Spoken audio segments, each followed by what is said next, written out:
Okay, let's be real here. If you've got any experience whatsoever playing multiplayer games online, you are almost certainly familiar with the popular mode of play known as CTF, Capture the Flag, whereby 2 or more teams are tasked to retrieve an opponent's flag and return it to their own base to score points, all while protecting their own flag from capture, since you can't make a capture if your own flag is missing.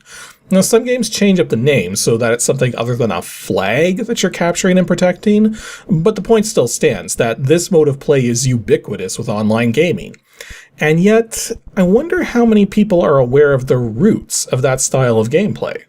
Well, this leads us into today's ancient DOS game known simply as Capture the Flag, a faithful turn-based recreation of the traditional sport of the same name. It's actually kind of weird going back and playing this game in the modern era, given how different their traditional rules are compared to how things work in modern multiplayer games, but at the same time it's a little refreshing being able to play such a game where you're just trying to tag out your opponents as opposed to gunning them down with plasma rifles and rocket launchers.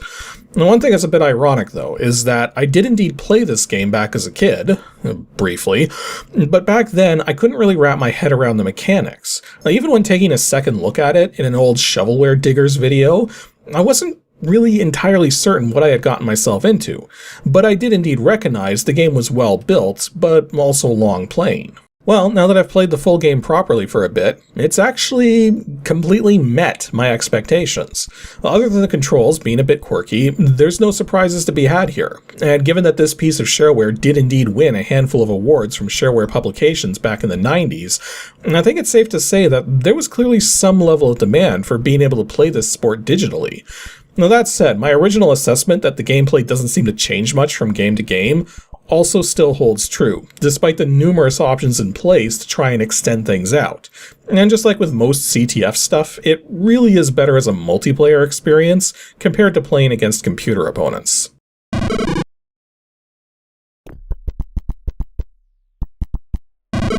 Capture the Flag was made by one Richard Carr under the business moniker of Carr Software, originally releasing this game back in 1993, and it's effectively a 0 to 2 player sports/simulation game. Yes, you can set it up so that the computer will play itself while describing what it's doing in every moment so that it's easier to follow along. In terms of video, I originally suspected the game ran in EGA 640x350 16 color mode, but I can confirm now that the game runs in VGA 640x480 16 color mode, which I've mentioned before is a very unusual graphics mode to see games run in for a variety of reasons, the most blatant being its low level of performance compared to VGA 320x200 256 color mode. As for audio, it only supports the PC speaker and ad-lib cards. As for its current release date, this is actually kind of incredible. Not only is Capture the Flag still shareware, but it's still available for purchase. Granted, it's not $30 anymore, as the current price is $15 for just Capture the Flag, or $20 to purchase Capture the Flag along with registered copies of the other 4 games released by Carr Software over the years. Now, the website to get them from is www.carsoft.com, remembering that there's 2 R's in Carr. Though I should also point out that it's not quite as simple as just following a purchase link and acquiring a download link, as Richard Carr doesn't maintain a secure payment or download server. Instead, you're supposed to PayPal the money to him and then receive a Google Drive download link, or an email attachment if by some miracle you're on an email service which allows executable files to be sent through attachments. And I would actually recommend doing what I did and sending an email ahead of time just to confirm he's still on the other end and still accepting sales before sending any money, just in case a day comes in the future where sales are no longer being accepted. I should also point out, if you decide to download the shareware version, keep in mind it is significantly crippled compared to the full game, as it only has 1 map to play on instead of 40, 1 computer opponent instead of 8, 2 quote-unquote scenarios instead of 200, and completely lacks all customization options. Also, some copies of the shareware version come with the full-featured map editor just to try out, since you can't run custom maps in the shareware version, with the idea being that once you register, you can take your custom maps into the full game from that point forward. Before you begin playing this game at all, it's definitely a good idea to read through the instructions and watch the demo mode, or set up a computer versus computer match, as this will also put the game into demo mode just with your custom map settings. Though realistically, the core gameplay isn't all that complicated, so you won't have to watch the gameplay itself for very long to get an idea of what's going on. When you go to start a new game, you're able to set up a whole bunch of options, with the first few being how dark you want the environment to be, thus affecting how far each person in the game is able to see, how many times each player's flag needs to be captured to win the game, and whether the prison mechanic will be in play or not. It may sound harsh, but that's actually terminology straight from the traditional game of Capture the Flag, whereby, without prisons, a person who gets captured is simply out of play until they're able to get back to their side of the field. Whereas if prisons are in play, a person who gets captured must go to a defined prison zone and is not allowed to return to their side of the field until rescued by a teammate.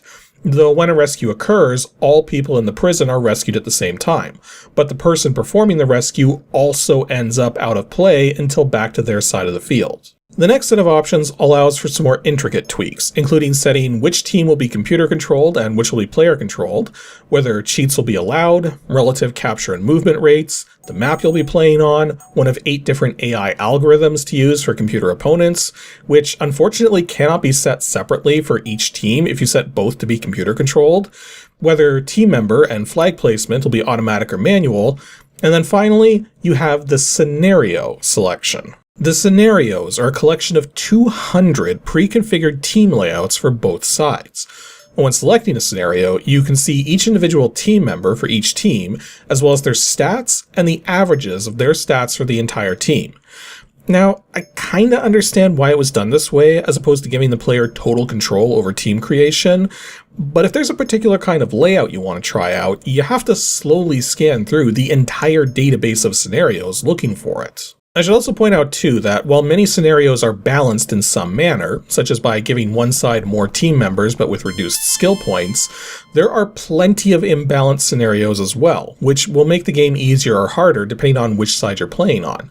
Though this can also help for adding a handicap when playing multiplayer against an opponent of lesser or greater skill.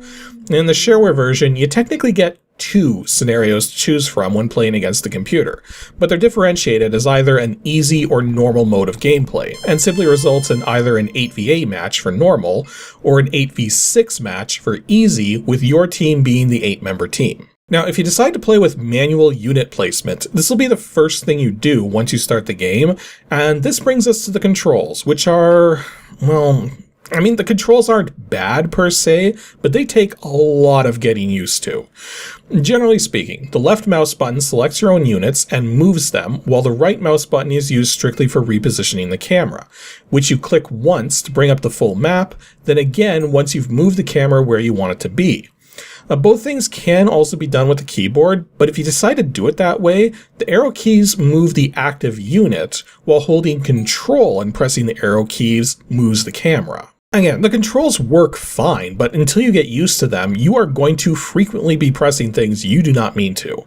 Not helped by the game automatically selecting units when possible after you move the camera. Thus, if 2 units are in view following a camera move, you can't immediately assume the game's going to select the specific unit you want to move. Plus, if you move the camera to give yourself some viewing distance, but the unit you're moving ends up off camera, they suddenly become unable to move at all, as you can only move units that are on camera. And then on top of all of that, there's a lot of circumstances where you're meant to hold the left mouse button down instead of simply clicking in order to progress things as far as possible. Specifically, if you're moving a unit a long distance, or playing back an opponent's movement at the end of a turn. Yeah, quirky controls for sure. In any case, you set up your unit placements by clicking on what you want to reposition, then clicking where you want to reposition it to, and once you've got all of your units placed where you want them to go, the game begins proper. Now, something I should probably clear up before we go any further, this is traditional Capture the Flag, not what you find in modern video games, so the rules are a bit different than what you might expect. The goal is simply to capture the opponent's flag on their side of the field. You do not have to bring it back to your own flag or anything like that. You touch the opponent's flag, that's it, you win. Well, unless the game has been set up to require multiple captures, but yeah, the whole thing with bringing the flag back to your base to score is not a thing in this game. Furthermore, the game field is split in half for an important reason. You're only allowed to capture opponents when they're on your side of the field. This means when you move your team members onto the opponent's side, they now become viable targets for your opponent to capture. This now brings us to the two major mechanics of the game: stats and stances. Each teammate has 4 different stats: agility, movement, stealth, and vision, each of which can have 1, 2, or 3 points applied. Agility is overall skill at capturing and evading capture. Movement directly affects how many movement points a person has per turn. Stealth determines how close a teammate can get to an opponent without being spotted, while vision determines how distant a teammate is able to see. There are other factors to all this too, as agility seems to be less effective the more movement points you use up, though I'm not 100% certain on this. Movement points are also reduced if you evade capture, and both stealth and vision are increased or decreased depending on the player's stance at any given moment. In terms of the stances, there's 4 to choose from: standing, crawling, walking, and running, with a cost of 1 movement point anytime you wish to change stance.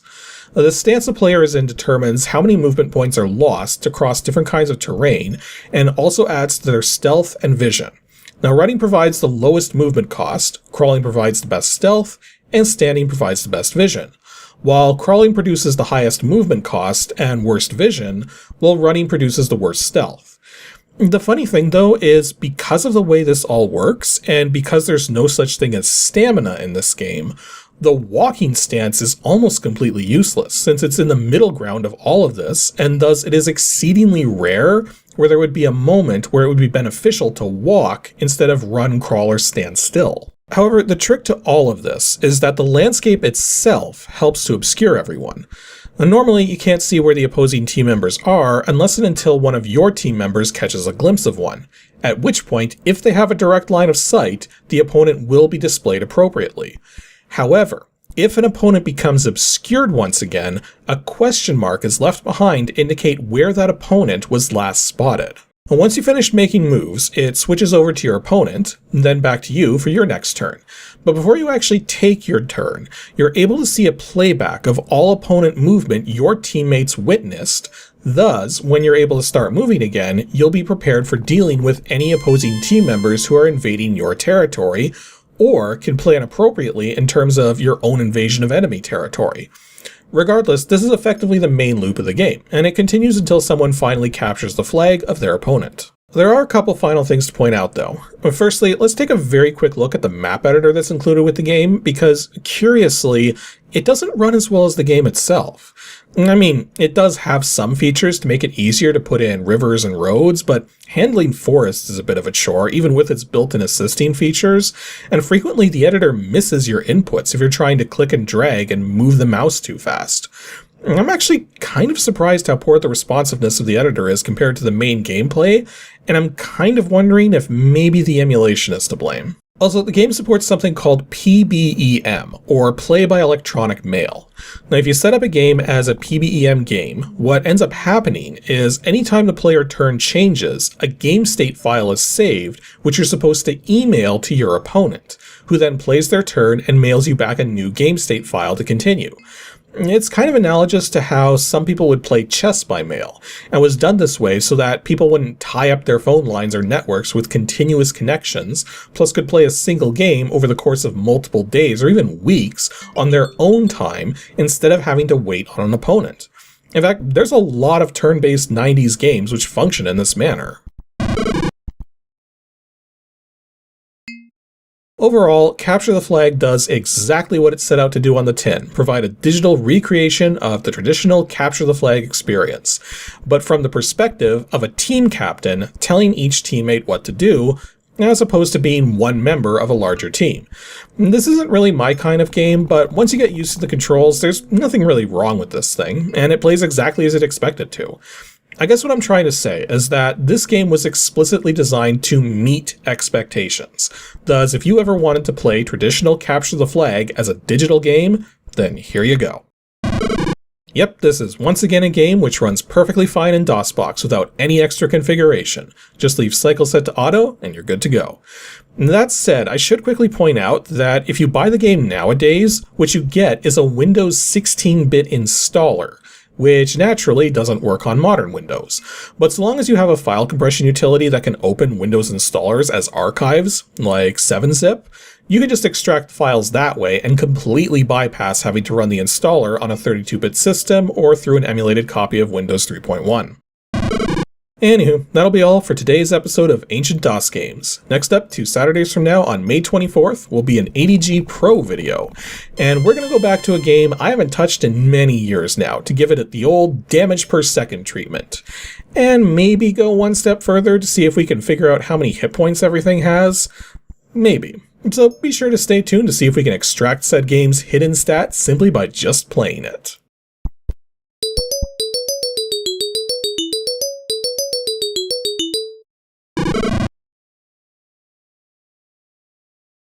Thanks for watching, everyone, and extra special thanks to everyone supporting me over on Patreon. If you'd also like to support the show directly and get some extra perks, then head on over to patreon.com/KASICK.